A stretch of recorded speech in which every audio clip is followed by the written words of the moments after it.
12월 17일 금요일 요엘서 2장 1절로 17절 말씀.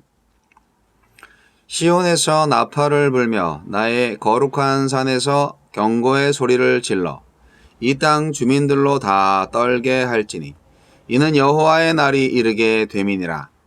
이제 임박하였으니 곧 어둡고 캄캄한 날이요 짙은 구름이 덮인 날이라. 새벽빛이 산 꼭대기에 덮인 것과 같으니 이는 많고 강한 백성이 이르렀음이라. 이와 같은 것이 옛날에도 없었고 이후에도 대대에 없으리로다. 불이 그들의 앞을 사르며 불꽃이 그들의 뒤를 태우니 그들의 예전의 땅은 에덴 동산 같았으나 그들의 나중의 땅은 황폐한 들 같으니 그것을 피한 자가 없도다. 그의 모양은 말 같고 그 달리는 것은 기병 같으며 그들이 산 꼭대기에서 뛰는 소리는 병거 소리와도 같고 불꽃이 건불을 사르는 소리와도 같으며 강한 군사가 줄을 버리고 싸우는 것 같으니 그 앞에서 백성들이 질리고 무리의 낯빛이 하얘졌도다. 그들이 용사같이 달리며 무사같이 성을 기어오르며 각기 자기의 길로 나아가되 그 줄을 이탈하지 아니하며 피차에 부딪히지 아니하고 각기 자기의 길로 나아가며 무기를 돌파하고 나아가나 상하지 아니하며 성중에 뛰어 들어가며 성 위에 달리며 집에 기어 오르며 도둑같이 창으로 들어가니 그 앞에서 땅이 진동하며 하늘이 떨며 해와 달이 캄캄하며 별들이 빛을 거두도다. 여호와께서 그의 군대 앞에서 소리를 지르시고 그의 진영은 심히 크고 그의 명령을 행하는 자는 강하니 여호와의 날이 크고 심히 두렵도다. 당할 자가 누구이랴. 여호와의 말씀에 너희는 이제라도 금식하고 울며 애통하고 마음을 다하여 내게로 돌아오라 하셨나니 너희는 옷을 찢지 말고 마음을 찢고 너희 하나님 여호와께로 돌아올지어다. 그는 은혜로우시며 자비로우시며 노하기를 더디하시며 인애가 크시사 뜻을 돌이켜 재앙을 내리지 아니하시나니 주께서 혹시 마음과 뜻을 돌이키시고 그 뒤에 복을 내리사 너희 하나님 여호와께 소제와 전제를 드리게 하지 아니하실는지 누가 알겠느냐. 너희는 시온에서 나팔을 불어 거룩한 금식일을 정하고 성회를 소집하라. 백성을 모아 그 모임을 거룩하게 하고 장로들을 모으며 어린이와 젖 먹는 자를 모으며 신랑을 그 방에서 나오게 하며 신부도 그 신방에서 나오게 하고 여호와를 섬기는 제사장들은 낭실과 제단 사이에서 울며 이르기를 여호와여 주의 백성을 불쌍히 여기소서. 주의 기업을 욕되게 하여 나라들로 그들을 관할하지 못하게 하옵소서. 어찌하여 이방인으로 그들의 하나님이 어디 있느냐 말하게 하겠나이까 할지어다. 아멘. 이제라도 주께 돌아오라. 백성을 위한 주님의 뜻은 생명과 평안입니다. 그러나 이 은혜는 오직 그분의 말씀을 듣고 돌이키는 자만 경험합니다. 주님은 지금도 돌아오라고 말씀하십니다. 하나님은 어떤 분입니까? 역사를 마무리할 심판자이십니다. 선지자는 메뚜기 떼가 땅을 휩쓸듯이 주의 군대가 임할 것이라고 합니다. 세상은 그런 말을 비웃습니다. 심판자라는 하나님은 보이지도 않고 어제 아무 일도 없었듯이 오늘도 다름없이 지나갈 것 같기 때문입니다. 하나님의 백성도 그 일이 멀리 있는 듯 안일하게 살기도 합니다. 그러나 주님은 다시 오십니다. 지금의 바쁨과 이익에만 몰두하는 둔한 마음으로 살지 마십시오. 마지막 심판날에 나팔 소리가 크게 울리기 전에 지금 작은 경보음에도 빨리 돌아서도록 영적인 민감함을 달라고 기도합시다. 하나님은 백성들이 돌이키기를 원하십니다. 요엘은 이스라엘이 하나님께 돌아오는 것만이 하나님의 은혜를 이스라엘에게로 돌이키는 길이라고 선포합니다. 돌이켜 하나님께 가면 삽니다. 지금의 고통이 주님을 다시 찾는 계기가 된다면 그것 또한 감사의 통로일 수 있습니다. 하늘의 숨은 자비를 기대하며 사십시오.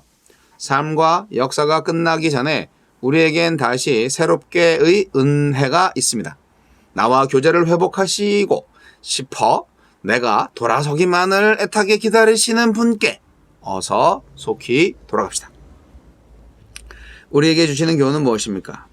하느님의 자동적인 용서를 확신하는 이스라엘은 여호와의 날을 소망의 때로 생각하지만 하느님은 그들을 향한 심판의 날로 말씀하십니다. 주님이 주시는 복은 반드시 그분과의 바른 관계성을 전제로 하기 때문입니다. 메뚜기 재앙은 기억나지 않을 만큼 유례없는 멸망이 닥칠 것입니다. 그러니 하느님 없는 에덴 동산을 이루려 하지 마십시오. 경고의 소리가 들리지 않을 만큼 둔감한 영혼이 되지 않도록 깨어 있으십시오. 여호와의 날이 되면 하느님이 동원하신 강한 군대, 잔인한 군대, 용맹한 군대가 쳐들어올 것입니다. 물러서지 않고 막힘없이 돌파하여 이스라엘 앞에 당도할 것입니다. 백성들은 낯빛이 하얗게 질릴 것입니다. 재림이 없고 심판도 없으니 원하는 대로 하고 싶은 대로 살라는 거짓말을 거절하지 않는다면 죄인들을 향한 심판의 역사가 내게도 현실이 되고 말 것입니다. 주여, 주의 날을 기억하고 오늘을 조심히 살아가되 겸손히 주의 뜻과 은혜를 구하며 살게 하소서. 오늘의 제목이 이제라도 주께 돌아오란데 앞으로 요엘서를 이제 3일 정도 더 볼 텐데요. 요엘의 주제는 한 가지입니다. 물론 여러 가지 부수적인 교훈도 있지만 여호와의 날이 올 거니까 빨리 돌이켜서 회개하라. 임박한 종말, 전에도 없고 앞으로도 없을 전무후무한 종말이 올 거다. 임박한 심판의 날, 크고 두려운 여호와의 날, 그것을 말하고 있는 것이죠. 근데 여호와의 날은 이스라엘에게 구원의 날이 아니라 심판의 날이 될 것이라고 말하는 것이 가장 핵심입니다. 무서운 거죠. 이스라엘 백성들은 자동적으로 용서받을 거라고 생각을 해요. 아주 역사를 통하여서 수십 번 구원을 받았다고 생각을 하니까요. 그런데 예를 들어 저는 이렇게 생각해요. 확률이나 통계 같은 거 우리 현대인들 좋아하잖아요. 비행기로 사고 나서 비행기 사고로 죽을 확률이 예를 들어서 이 비행기는 아주 안전한 비행기야. 이 비행기가 사고 나서 죽을 확률은 99% 없어. 그러니까 사고가 안 난다는 거죠. 사고 날 확률은 1%밖에 안 된다. 이 가정하는 거예요. 그런데 그 비행기에 100명의 승객이 탔어요. 그래서 비행기가 이륙하고 하늘을 나르는데 사고가 났어요. 그래서 한 명이 죽었어요. 그러면 99% 맞죠? 예. 단 1%만이 죽는다. 얼마나 안전한 비행기냐? 그렇게 얘기할 수 있는데 그 죽은 사람이 바로 나예요. 어때요? 나에게는 죽는 게 100%인 거예요. 확률이나 통계가 우리가 제3자의 입장에서 전체를 볼 때는 그게 재밌지만 당사자들한테는 이게 랜덤이잖아요. 내가 언제 걸릴지 몰라. 우리가 코로나 시대를 살면서 코로나 전파하고 코로나 걸린 사람들, 어떤 사람들은 손가락질해요. 아유 조심하지. 아유 칠칠치 못하게. 남한테 또 피해를 주고 말이야. 왜 그렇게 쏘다녀? 근데요, 막상 걸리면요, 그런 생각 안 들잖아요. 내가 걸릴지 몰랐어. 그런 거죠. 그러니까 이게 남을 보는 것과 나를 보는 것은 엄청난 차이가 있어요. 우리가 신앙생활 할 때요, 우리가 왜 이렇게 유체이탈을 잘 하시는지 모르겠는데 나의 신앙생활을 마치 내가 나를 제3자의 눈으로 보는 것 같이 신앙생활 하시는 게 있어요. 그러지 말라는 거죠. 심판이 옵니다. 네.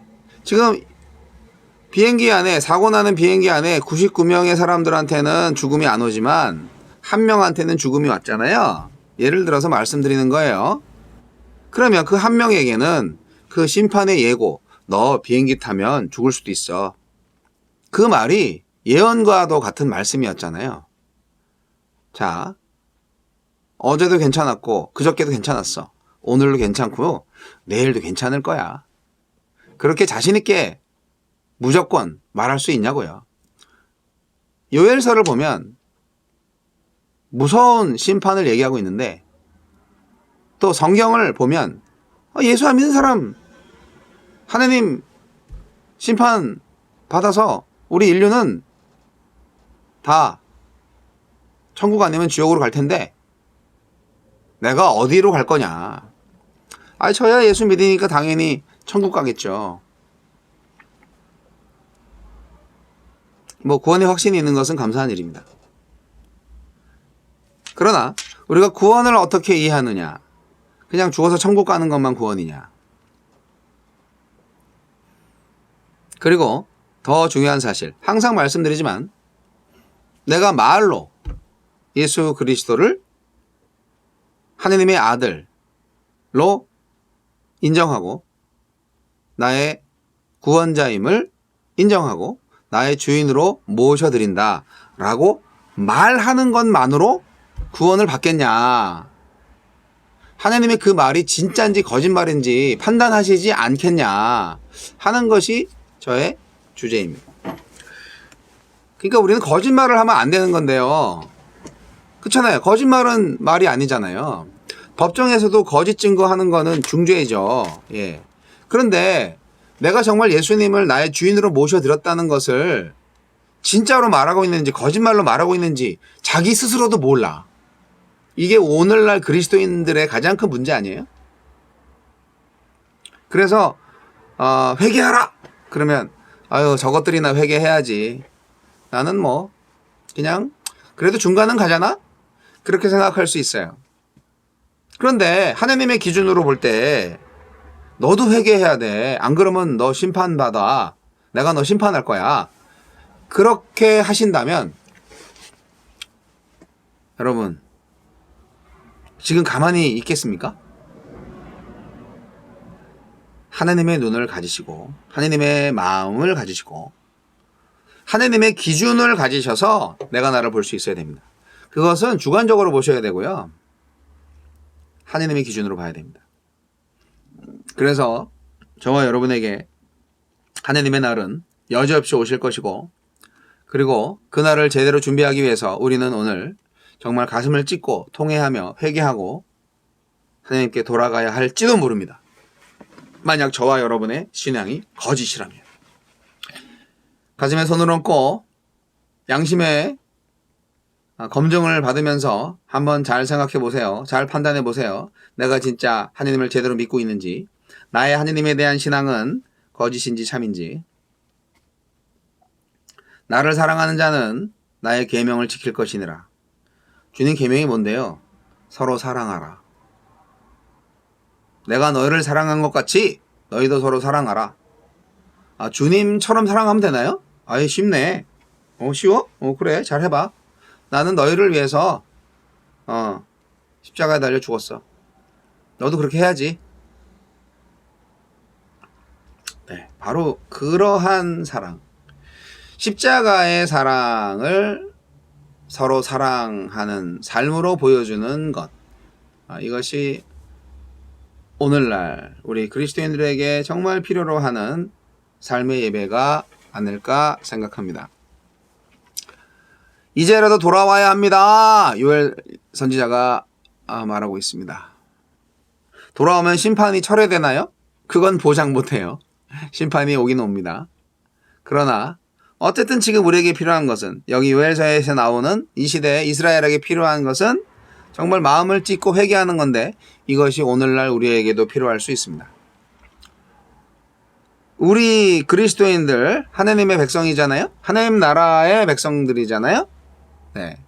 그런데 이방인들이 와서, 믿지 않는 자가 와서, 야, 너네 하나님 어딨어? 하나님 믿는다며. 그런데 그렇게 인생이 왜 그래? 네, 그렇게 말할 수 있죠. 그럼 우리는 쪼그라드는 거죠. 그래서 이스라엘 백성들은 그런 일을 많이 당했어요. 그래서 남의 민족이 와서 남의 나라가 자기 나라 와서 짓밟고 막 그러면서 야, 너네 하나님 있으면 너희를 구원해봐. 하나님 어디냐? 그렇게 비웃는 거죠. 왜 그런 일이 벌어지게 했느냐? 하나님을 원망하지 말고 그거 우리 죄 때문에 하나님께서 허락하셔서 그렇게 심판받는 거라고 깨달으라고 요엘서는 계속 말하고 있습니다.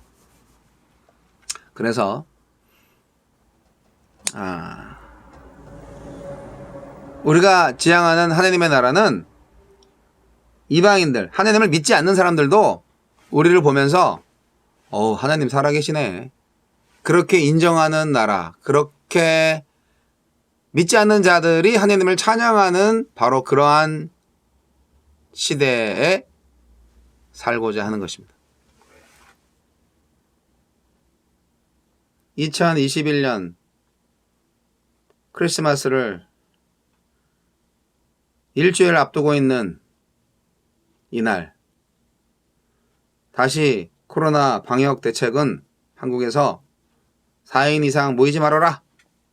5인 이상 모이지 말라는 거구나.